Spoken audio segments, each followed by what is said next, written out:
ये कहानी किसी आम शहर की नहीं है। ये कहानी है उस शहर की जिसका जिक्र सिर्फ पुरानी किताबों में मिलता है, जहां रोजमर्रा की जिंदगी और मौत के दरमियान सिर्फ एक पतली सी दीवार होती है। तैयार हो जाइए, क्योंकि अब हम उसी अंधेरे शहर की तरफ जा रहे हैं। रात के करीब 2 बज रहे थे। शहर की सड़कें खामोशी से लिपटी हुई थी, लेकिन एक आदमी, राघव, अब भी अपनी कार चला रहा था। उसका जीपीएस बार बार एक ऐसे रास्ते की तरफ ले जा रहा था जो उसने पहले कभी नहीं देखा था। यहां तो कोई गली भी नहीं है, उसने अपने आप से कहा, लेकिन जीपीएस की स्क्रीन पर एक शहर का नाम ब्लिंक कर रहा था, निवारणपुर। गूगल मैप्स पर ऐसा कोई शहर था ही नहीं। अचानक कार ने खुद ब्रेक ले लिया, बिना किसी वजह के। राघव ने बाहर देखा, एक पुराना और धुंध में डूबा हुआ प्रवेश द्वार खड़ा था। ऊपर लिखा था, स्वागत है निवारणपुर में। दरवाजा अपने आप खुल गया। राघव ने कार अंदर ले ली। जैसे ही उसने शहर में कदम रखा, उसके फोन की स्क्रीन ब्लैक हो गई। ना सिग्नल, ना नेटवर्क, सिर्फ सन्नाटा। राघव ने देखा, शहर में एक भी आदमी नहीं था। सारी दुकानें खुली थीं, लेकिन कोई विक्रेता नहीं। एक छोटी सी चाय की टपरी थी, जहां से ताजा बनी चाय की खुशबू आ रही थी, लेकिन वहां भी कोई दिखाई नहीं दिया। तभी किसी ने पीछे से आवाज दी, यहां से वापस चला जा। राघव ने पलटकर देखा। एक 8 से 10 साल का लड़का खड़ा था, लेकिन उसकी आंखों में अजीब सी समझदारी थी, जैसे सालों से सब कुछ देख चुका हो। लड़के ने कहा, रात होने से पहले अगर तुम नहीं निकले तो फिर तुम यहीं के हो जाओगे। राघव ने हंसी में उड़ा दिया, बच्चे, मैं जीपीएस फॉलो कर रहा हूं, मैं बस रास्ता पूछने आया हूं। लड़का चुप रहा, फिर बस एक बात बोली, यह घर लोगों के लिए नहीं, उनके सायों के लिए बने हैं। राघव कुछ पूछ पाता, उससे पहले ही बच्चा गायब हो गया, जैसे हवा में घुल गया हो। राघव ने एक हवेली देखी जिसका दरवाजा थोड़ा सा खुला हुआ था। उसने सोचा, शायद कोई हो जो मदद कर सके। जैसे ही अंदर कदम रखा, उसके कानों में एक सरसराहट सी आवाज आई, राघव, तुझे बुलाया गया है। वो चौंक गया। कौन है? आवाज दीवारों से आ रही थी, जैसे किसी ने जिंदा लोगों को दीवारों में दफना दिया हो और अब वो अंदर से बोल रहे हो। राघव ने टॉर्च निकाली और दीवार के पास गया। तभी दीवार के अंदर से किसी ने धक्का मारा। एक हाथ बाहर आया, लेकिन वो इंसानी नहीं था, जैसे मिट्टी में सनी हुई कोई चीज हो और उसकी उंगलियां रस्सियों से बंधी हुई। राघव ने पीछे मुड़कर भागने की कोशिश की, लेकिन दरवाजा बंद हो चुका था। उसने जोर से चीखा, कोई है? और तभी हवेली की ऊपर की मंजिल से कदमों की आवाज आई, धीरे धीरे नीचे की तरफ। राघव की सांसें तेज चल रही थीं। पसीना उसकी गर्दन से होते हुए कॉलर तक भीग चुका था। ऊपर से आती कदमों की आवाज अब और करीब आ रही थी, जैसे कोई भारी चीज लकड़ी की सीढ़ियों पर घिसटती हुई नीचे आ रही हो। उसने दीवार के सहारे खड़े खड़े ऊपर देखा। छत पर एक धुंधली सी आकृति खड़ी थी। उसका चेहरा साफ नहीं दिख रहा था, लेकिन उसके कपड़े पुराने जमाने के राजा महाराजाओं जैसे थे। उसने अपना एक हाथ बढ़ाया और तब राघव ने देखा कि उस हाथ की उंगलियां इंसानी नहीं थीं। लंबी टेढ़ी मेढ़ी और नाखून जैसे नुकीले कांटे। तुमने बुलावा ठुकराया राघव। एक भारी गूंजती हुई आवाज हवेली की दीवारों से टकराई। कौन हो तुम? राघव कांपती आवाज में बोला, तुम्हें नहीं, तुम्हारी यादों को बुलाया गया है। यह शहर उन्हीं का है जो कुछ भूल नहीं सकते। राघव को अचानक अपने बचपन की एक धुंधली तस्वीर याद आई। वही पुराना गेट, वही लिखा हुआ नाम, निवारणपुर। लेकिन यह कैसे हो सकता है? उसने कदम पीछे खींचे, मगर फर्श की लकड़ी चरमराई और अचानक नीचे गिर गई। राघव अब एक अंधेरे तहखाने में था। उसके चारों ओर घुप अंधेरा था और हवा में सीलन, खून और लोहे की मिलीजुली गंध थी। एक कोने से धीमी धीमी फुसफुसाहटें आने लगी। वो आ गया, इस बार बचेगा नहीं। उसने टॉर्च ऑन की।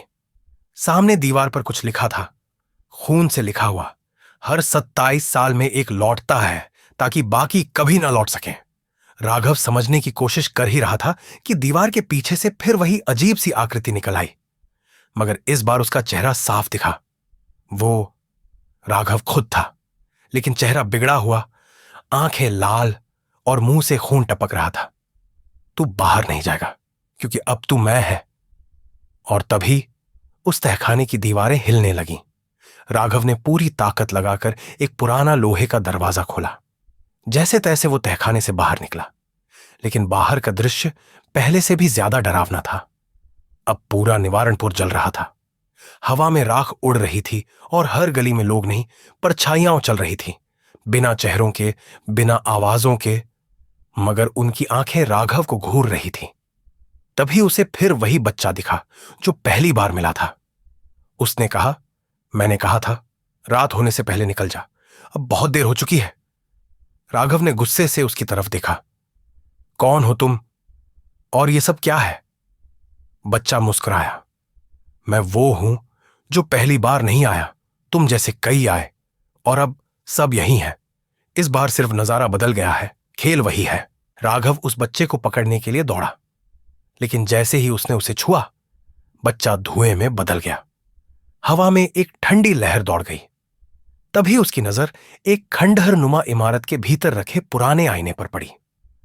आईने में कुछ तो था, कुछ ऐसा जो उसकी पीठ के पीछे नहीं, लेकिन आईने में साफ दिख रहा था। वो हवेली, वो तहखाना और उसमें कैद लोग। राघव ने गौर से देखा। उनमें से एक चेहरा उसे बहुत जाना पहचाना लगा। वो उसकी मां थी। ये क्या मजाक है, वो चिल्लाया। तभी आईने में उसकी मां की परछाई ने सीधे उसकी आंखों में देखा और बोली, तू भी वहीं था, तू सिर्फ ही भूल गया है। राघव को अचानक एक और याद आई। बचपन में एक ट्रिप पर वो अपने मां बाप के साथ कहीं गया था। वही दरवाजा, वही शहर। क्या वो पहले भी निवारणपुर आ चुका है? राघव भागता हुआ उसी हवेली की ओर वापस गया, वहां जहां से सब शुरू हुआ था। लेकिन अब हवेली एकदम बदली हुई थी। दीवारें खून से सनी थीं, छत से उल्टे लटके इंसान जिनकी आंखें खुली थीं, लेकिन उनमें जान नहीं थी। और उस हॉल के बीचों बीच एक बड़ा सा झूला लटक रहा था।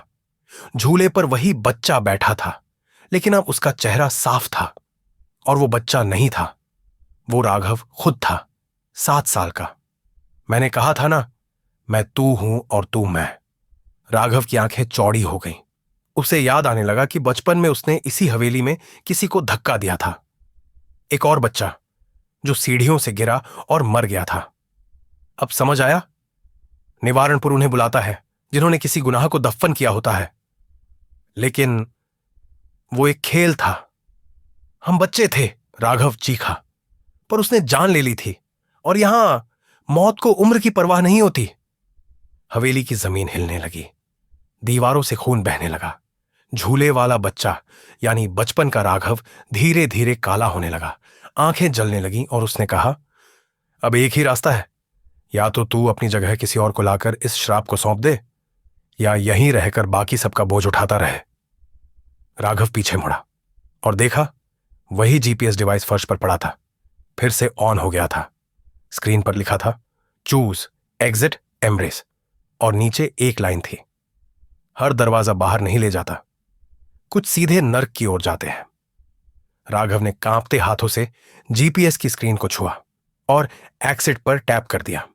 स्क्रीन पर एक नया मैसेज आया, निकास के लिए बलिदान दो। अचानक पूरे कमरे की लाइट गुल हो गई। एक धीमी धीमी सरसराहट, मानो हजारों सांप रेंग रहे हों, उसके कानों में भर गई। और तभी सामने वही बच्चा, नहीं अब भूत जैसा दिखता राघव बाप बोला, निकास आसान नहीं है। यहां से जाने के लिए तुम्हें वही करना होगा जो तुमने कभी किया था, किसी को धक्का देना। नहीं, राघव चीखा, मैं फिर से किसी की जान नहीं लूंगा। तो यही सड़ जल और गल।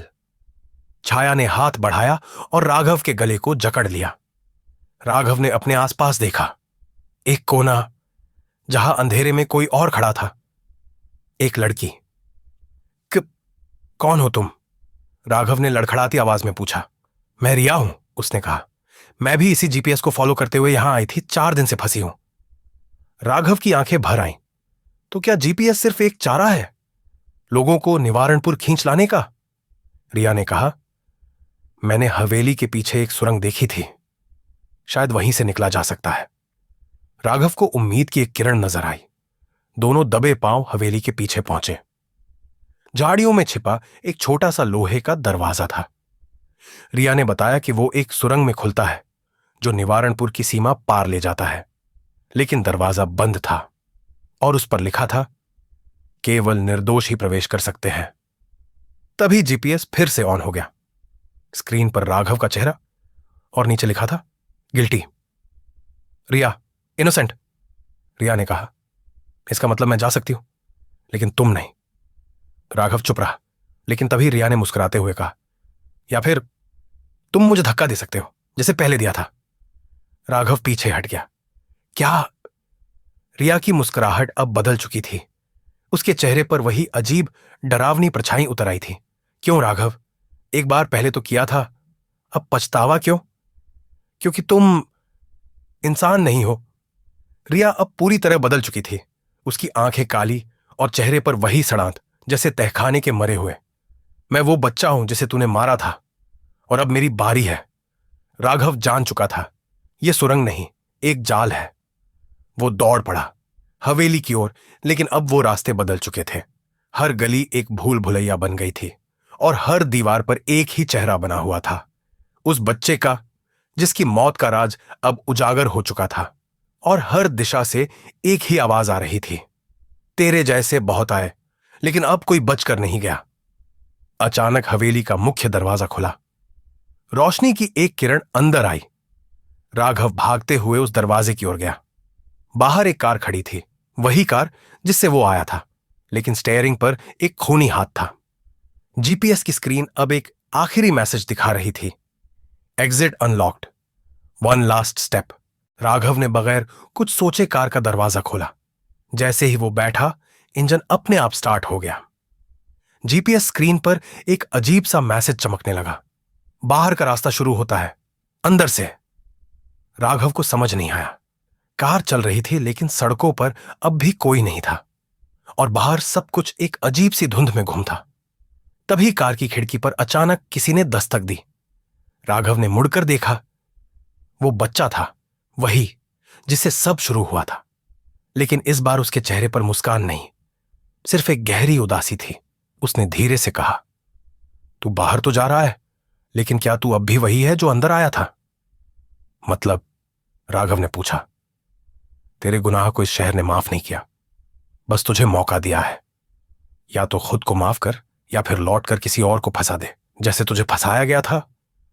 राघव चुप हो गया। तभी उसकी आंखें पीछे के शीशे में गईं। कार की पिछली सीट पर रिया बैठी थी। उसका चेहरा जला हुआ था, पर आंखें वैसी ही मासूम। मैं नहीं चाहती कि और लोग फंसे राघव। अगर तू सच में बाहर निकलना चाहता है तो खुद को कबूल कर और इस कहानी को यहीं खत्म कर दे। राघव कार से उतरा। उसने अपनी दोनों हथेलियां हवेली की ओर मोड़ी और चिल्लाया, मैंने गलती की थी, लेकिन अब मैं किसी और को इसकी सजा नहीं भुगतने दूंगा। हवेली कांपने लगी, जमीन फटने लगी, परछाइयां चीखने लगी। राघव वहीं जमीन पर बैठ गया, आंखें बंद कर ली और फुसफुसाते हुए बोला, अब बहुत हो गया निवारणपुर, तुझे मैं खुद सौंपता हूं। एक तेज चीख, एक तेज रोशनी और सब कुछ खत्म हो गया। 3 महीने बाद एक नया आदमी, विशाल, अपने दोस्त के साथ गाड़ी चला रहा था। जीपीएस ने रास्ता बदल दिया। अरे ये कौन सी जगह है यार? दोस्त ने पूछा। स्क्रीन पर नाम लिखा था, निवारणपुर, और नीचे एक मैसेज, हर दरवाजा बंद नहीं होता, कुछ दोबारा खुलने के लिए बनते हैं। तो दोस्तों, अगर अगली बार आपका जीपीएस आपको किसी अनजान रास्ते पर ले जाए तो एक बार सोच लेना, कहीं आप भी निवारणपुर की अगली कहानी तो नहीं बनने जा रहे।